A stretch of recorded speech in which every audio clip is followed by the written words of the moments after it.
Aloha, this video is on ethnocentric communication. I thought it was a very interesting video because it ties in the past videos that we've been talking about coherence, coordination, and mystery, and it's something that provides very simply ability in each one of those categories.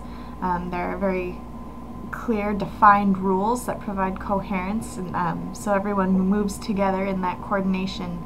And there's also a lot of mystery involved because there's a lot of because there are so many rules. It's a manner of communication that just is and is accepted as universal truth, and so there's a lot of responses saying because that's just the way it is. There's not everything isn't always clearly defined, even though there are very set rules, and it happens a lot within subcultures. One example would be within religion. It gives a very us and them perspective. You know, we believe like this and they believe like this, and anyone that is an outsider is to be treated in a certain way, which usually isn't always good, hence the ethnocentric part in the name. And these rules are impossible to be thought of in any other way, and so they have their treasured myths and things that they enjoy hearing about, in a sense, about other cultures, you know, that kind of build themselves up, that they are the strong ones, that they are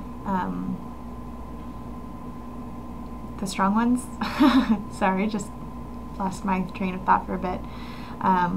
But any misunderstandings tend to be the other person's fault. You know, how could they not know that this is just the way it is and that these are the set rules? And these are more extreme cases, but it's very subtle and present in a lot of different ways of communicating with people, as shown in the us versus them.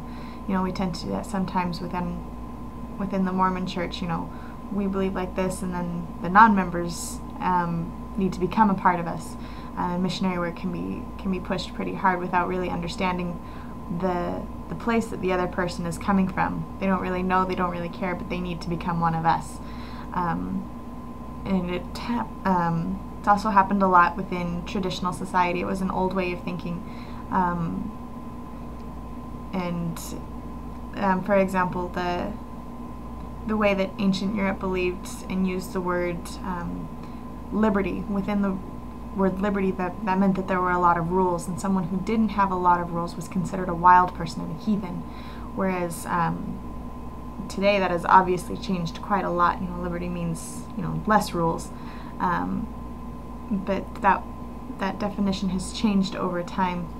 And in traditional societies that use ethnocentric communication, there are usually a lot of symbols.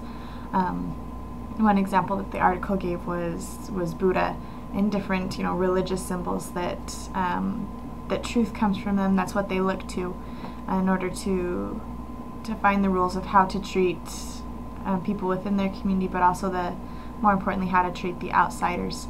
And everyone wants to feel special, and ethnocentrism allows that. You know, it builds up the us and who we are in order to kind of downplay the other person and use the other person to get what they need and what they consider to be truths.